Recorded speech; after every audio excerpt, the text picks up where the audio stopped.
who will be amazed by me. I react quickly to help you stay safe. Heal my children. Life. I'm healing myself. Hearing little feet running around. Come near me today. Caitlin, Erin, Rosa, Jennifer, Christina, Jenelise, Andrew.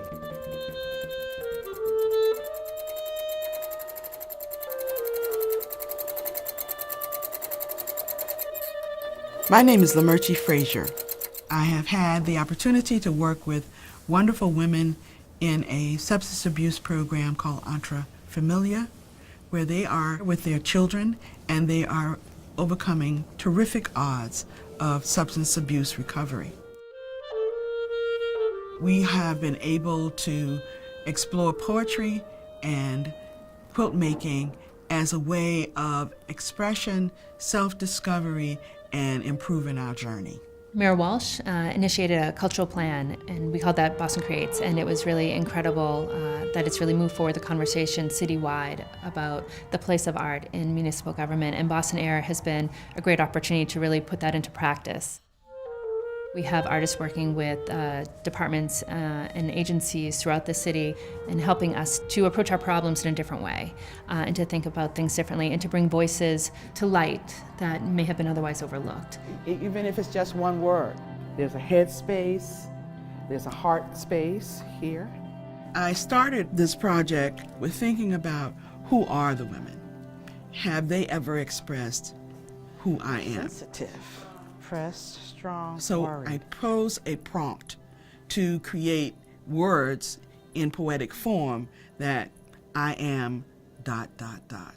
Older and Bolder is both a visibility campaign and a community impact project. I'm working with elders of color in the Grove Hall community, and my goal is to develop an elder voice in the city of Boston. So my art is the Japanese taiko drum, and I use my art to be able to explore issues around power and identity and voice. So one of the things that they really wanted to address was street safety and the crosswalk in front of the senior center. We came up with a video, we came up with slogans, we came up with a strategy. We knew we had to address safety. We knew we had to build alliances and talk with other community groups, Age-Friendly Boston's, Livable Streets, Walk Boston, BCYF, Boston Air, all coming together to provide opportunities for the elders to really speak out. And so they have been really engaged. They've been the ones driving the feedback for the proposal for that sidewalk and that crosswalk. And it's not going to stop there. And my work focuses on how women can use writing as a tool for healing and resistance. I work with women in the community from ages 10 years old all the way up to, I have a woman in my class right now who's 92 years old. And what they're doing is developing their resiliency stories in an anthology. And also, I have created a survey surveying how women in the workplace are treated in Boston, with a primary focus on looking at the data regarding how women of color, like what are our experiences in the city, in the workplace. Women that we walk by on the streets, we sit down next to on the T, have experienced a lot of trauma in their lives, but they still get up every day and continue to put a smile on their face, and they are resilient because they are all fighters. So I've learned through my work and through Boston Air that a lot of women of color in the city, they want to tell their stories. In regards to Boston Air, like the attention was there and just connecting us to the community centers. These are third spaces within our neighborhoods in Boston that community members gravitate towards. So just placing us there is really, it's great. That's how we bridge that gap. I think that that is what makes the Boston Artists in Residency program successful, is when we actually engage the community to see if they want us there, seeing what they want to write, what stories they want to tell. Do they want to play the drums? Do they want to tell their oral histories? Just seeing what they're interested in, and then I feel like we could see some connection between local government and community members. So I've been working on how the problem with the weather and climate and the environment these days has been mostly affecting people of color. I've been visiting East Boston, which is where I am allocated, and also digging into the indigenous practices, because I have found that they have a very in-depth knowledge on how to treat this land.